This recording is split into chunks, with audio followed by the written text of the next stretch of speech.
Halo semua, selamat datang di saluran Naskah Tengah Malam. Di saluran ini, kita akan mendengarkan cerita-cerita horor yang datang dari berbagai sumber yang beredar, khususnya yang paling mencekam dan penuh misteri. Pada malam ini, saya akan menceritakan sebuah kisah yang berjudul Bau Kemenyan di Kandang Sapi Bapak. Cerita ini akan membawa kalian pada pengalaman yang penuh ketegangan, tentang kandang sapi yang menyimpan rahasia kelam dan boneka kayu berhantu yang tidak seharusnya ada di sana. Jadi, pastikan kalian menutup pintu, matikan lampu, dan tarik selimutmu. Karena cerita ini mungkin akan membuat kalian merinding. Di sebuah desa kecil yang sunyi, hidup seorang pemuda bernama Andi bersama keluarganya. Ayahnya adalah seorang petani sederhana yang memiliki beberapa ekor sapi di kandang belakang rumah. Kandang sapi itu cukup besar, terletak di dekat kebun bambu yang lebat. Sejak kecil, Andi sering membantu ayahnya memberi makan sapi, membersihkan kandang, atau sekadar memastikan sapi-sapi itu sehat. Namun, beberapa minggu terakhir, Andi merasa ada sesuatu yang aneh di kandang itu. Setiap kali dia mendekat menjelang malam, ada bau kemenyan yang samar-samar tercium. Awalnya dia mengira itu hanya ilusi, atau mungkin bau dari rumah tetangga yang sedang mengadakan selamatan.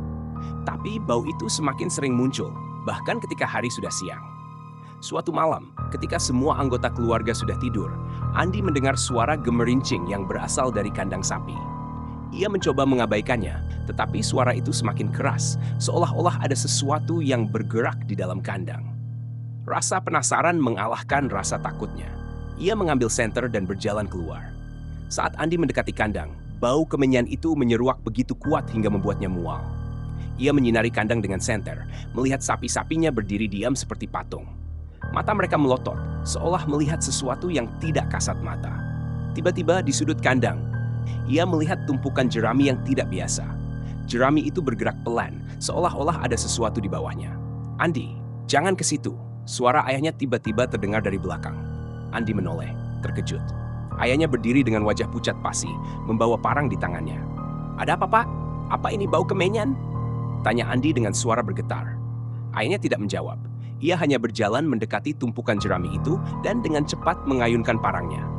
Jerami itu tersibak, memperlihatkan boneka kayu tua yang terukir aneh, dikelilingi abu dan kembang 7 rupa.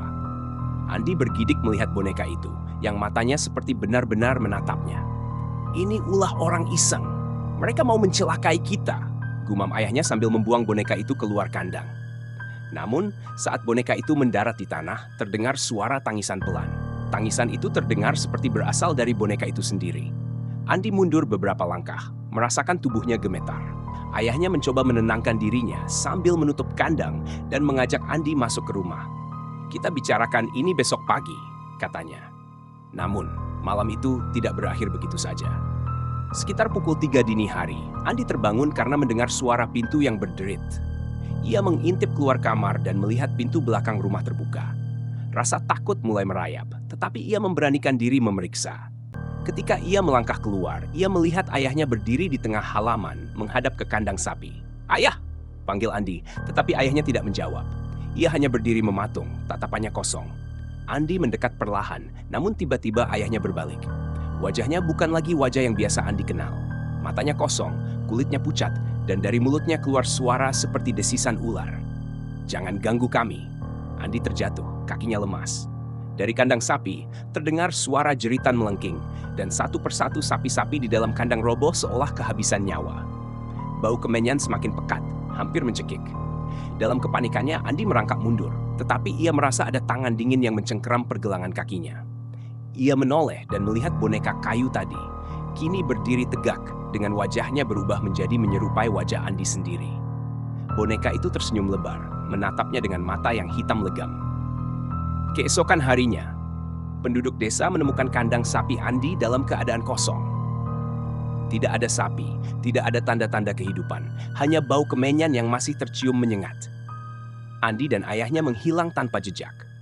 Beberapa hari kemudian, seorang petani yang kebetulan melewati kebun bambu di dekat kandang menemukan boneka kayu itu tergeletak di tanah. Boneka itu kini memiliki ukiran wajah 2 orang yang sangat mirip dengan Andi dan ayahnya. Setelah boneka itu ditemukan oleh seorang petani, hal-hal aneh mulai terjadi di desa. Malam-malam di desa menjadi lebih sunyi dari biasanya, tetapi kesunyian itu terasa menyesakkan. Banyak warga mengaku mendengar suara tawa kecil di sekitar rumah mereka, seperti suara anak kecil yang sedang bermain, namun tidak ada siapapun di luar. Petani yang menemukan boneka itu, Pak Hasan, membawa boneka tersebut ke rumahnya. Ia bermaksud membakar boneka itu agar tidak ada lagi hal aneh terjadi. Namun, sebelum ia sempat melakukannya, keluarganya mulai mengalami kejadian menyeramkan. Anak-anaknya bermimpi buruk setiap malam, menggambarkan seseorang yang berdiri di sudut kamar mereka sambil memegang boneka itu. Akhirnya, Pak Hasan memutuskan untuk membuang boneka itu ke sungai besar yang mengalir di luar desa. Tapi meskipun boneka itu dilempar jauh, bau kemenyan tetap tercium di rumahnya. Bahkan, satu malam, saat ia terbangun karena mimpi buruk, boneka itu kembali berada di sudut kamarnya dengan tatapan yang lebih hidup dari sebelumnya. Puncak teror. Beberapa hari setelah boneka itu kembali, warga desa mulai menyadari sesuatu yang janggal. Kandang sapi yang ditinggalkan keluarga Andi kini tidak pernah sepi. Malam hari, orang-orang yang nekat lewat sering mendengar suara gaduh seperti sapi-sapi yang meronta dan mengamuk. Namun ketika diperiksa di siang hari, kandang itu kosong. Semakin lama, kandang itu menjadi semacam tempat terlarang di desa. Tidak ada yang berani mendekat, apalagi masuk. Tapi rasa takut terbesar datang dari cerita-cerita yang mulai beredar. Beberapa warga mengaku melihat Andi dan ayahnya di sekitar desa, berjalan di tengah malam. Wajah mereka pucat dan kosong.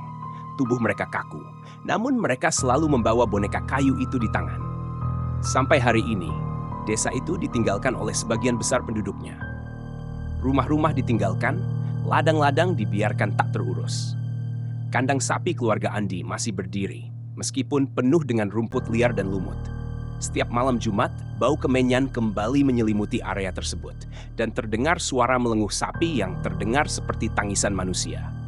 Orang-orang yang masih tinggal di desa percaya bahwa Andi, ayahnya, dan boneka kayu itu masih di sana, menjaga sesuatu yang tak seorang pun berani mengungkap. Seorang tetua desa pernah berkata, mereka bukan lagi manusia.